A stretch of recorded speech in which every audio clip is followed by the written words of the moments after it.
खास तौर पे चिंता का विषय हेपेटाइटिस बी और लेडीज़ जो प्रेगनेंसी में अपनी जांच कराते हैं रूटीन चेकअप, उनको हेपेटाइटिस बी के बारे में ब्लड टेस्ट के थ्रू पता अपना ब्लड डोनेट किया था और हमारे को इन्फॉर्मेशन मिला, ब्लड बैंक वालों ने बताया कि आपके बॉडी में हेपेटाइटिस बी वायरस। मैं डॉक्टर विनाश कुमार, लीवर रोग विशेषज्ञ, आज आपके सामने फिर से उपस्थित हूँ।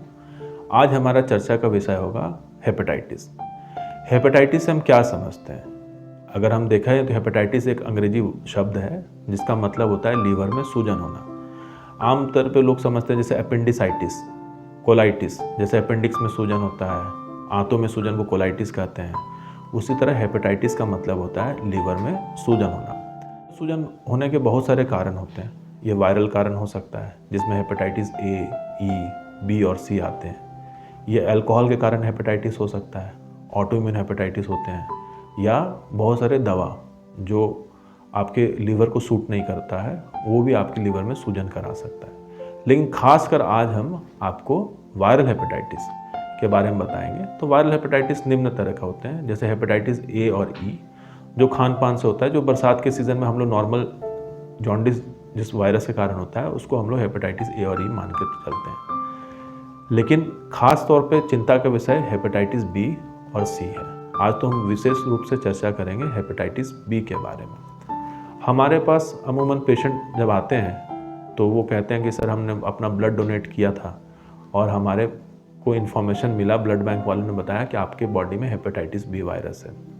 या कुछ लोग आते हैं जो विदेश के दौरे पे जाते हैं, जो अपना मेडिकल टेस्ट या फिटनेस कराते हैं, तो वो बताते हैं कि उनको वहाँ से इन्फॉर्मेशन आया कि आपको हेपेटाइटिस बी है। या कुछ लोग प्रेगनेंसी, लेडीज़ जो प्रेगनेंसी में अपनी जांच कराते हैं रूटीन चेकअप, उनको हेपेटाइटिस बी के बारे में ब्लड टेस्ट के थ्रू पता चलता है और उनको ये परामर्श दिया जाता है कि आप एक विशेषज्ञ डॉक्टर से मिलें। तो हमारे पास जब पेशेंट आते हैं हेपेटाइटिस बी के, तो वो काफ़ी डरे और सहमे हुए होते हैं। तो हम लोग पहले ये समझाते हैं कि पहली बात तो डरना, इसमें बहुत चिंता करने वाली बात नहीं है। तो उनके कुछ अमूमन क्वेश्चन होते हैं कि सर ये वायरस हमारे बॉडी में आया कैसे? हम तो बहुत सादगीपूर्ण जीवन जीते हैं, हमारा तो इधर उधर कोई गलत हरकत भी नहीं है। कुछ लोग कहते हैं कि अगर वायरस आ गया तो सर इससे हमारे पारिवारिक लाइफ पे क्या फ़र्क पड़ेगा? उनका ये भी क्वेश्चन होता है कि सर हमारे लीवर पे क्या फ़र्क पड़ेगा?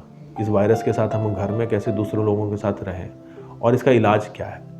तो आज हम इसी चीज़ पे आपको विस्तारपूर्वक बताएंगे। तो जहाँ तक सोर्स की बात है, तो ये वायरस ब्लड के थ्रू आता है आपके शरीर में, या तो कोई आपने इन्फेक्टेड नीडल से इंजेक्शन लिया हो, या कहीं सर्जरी हुई हो जो पूरी तरह से स्टरलाइज ना रहा हो, या आपको कोई ऐसा खून चढ़ा हो जिसमें हेपेटाइटिस बी इन्फेक्शन है। तो ये सब तो कुछ कारण है, या फिर किसी ऐसे व्यक्ति से आपने संबंध बनाया हो जिनको हेपेटाइटिस बी इन्फेक्शन हो।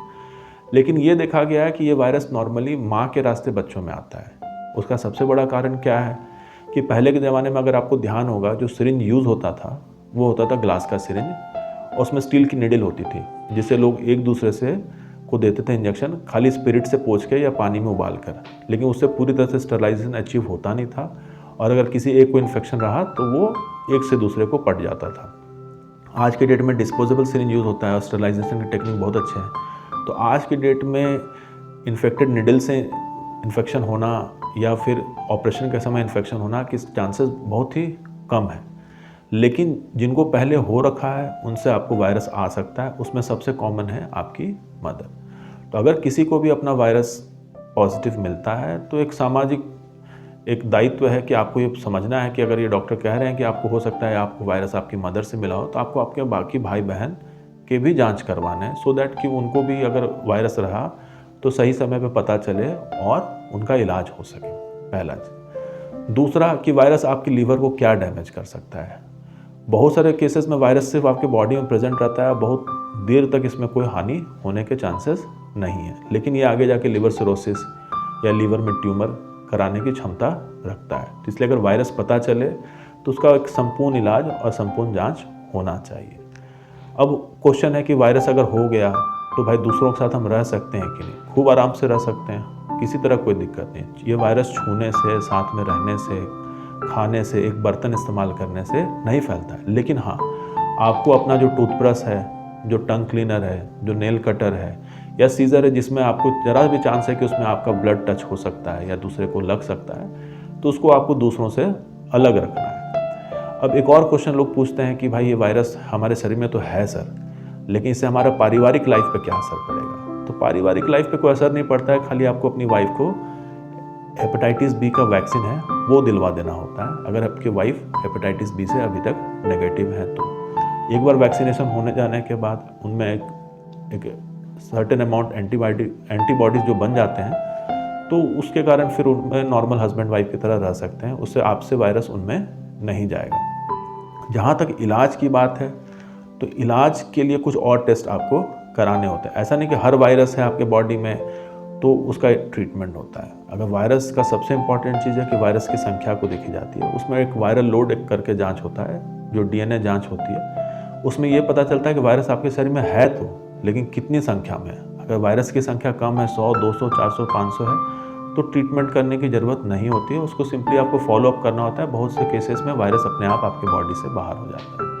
लेकिन अगर वायरस की संख्या ज़्यादा हो तो फिर आपको अपना फाइब्रोस्कैनिक जांच होता है, जिसमें लिवर स्टिफनेस पता चलता है, या लिवर फंक्शन टेस्ट के थ्रू लिवर एंजाइम्स आपके बढ़े हुए हैं कि नहीं वो देखा जाता है। अगर आप जो उसके मापदंड है ट्रीटमेंट में, अगर उसमें बैठेंगे तो आपको वायरस का दवा चलता है। वायरस का दवा चलने से वायरस की संख्या कम हो जाती है। जनरली हेपेटाइटिस बी का वायरस जल्दी से ख़त्म नहीं होता है, लेकिन वायरस की दवा एक बार अगर आपको शुरू हुई तो आपको नियमित रूप से इसको बराबर सेवन करना है। ऐसा नहीं कि साल भर 1.5 साल आपने खाया वायरस का दवा और उसके बाद आपने छोड़ दिया।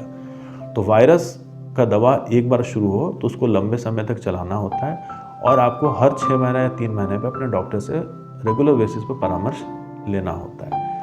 अब अगर किसी को वायरस पता चले और वायरस के कारण उसको ये लग रहा हो कि भाई अब मेरी ज़िंदगी में कुछ रहा नहीं, तो वो ये गलत धारणा है।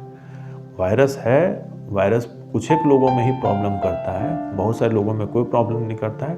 केवल आपको अपने लिवर विशेषज्ञ से या कोई भी स्पेशलिस्ट डॉक्टर से अपने आप को रेगुलर टच में रखना है। ये भूल जाइए कि ये वायरस के कारण आपको छुआछूत की बीमारी है। आप नॉर्मल रह सकते हैं, नॉर्मल इंसान की तरह खा पी सकते हैं, सब कुछ रह सकते हैं, बशर्ते आपको हर कुछ दिन पे अपने आप को रेगुलर चेकअप कराना चाहिए।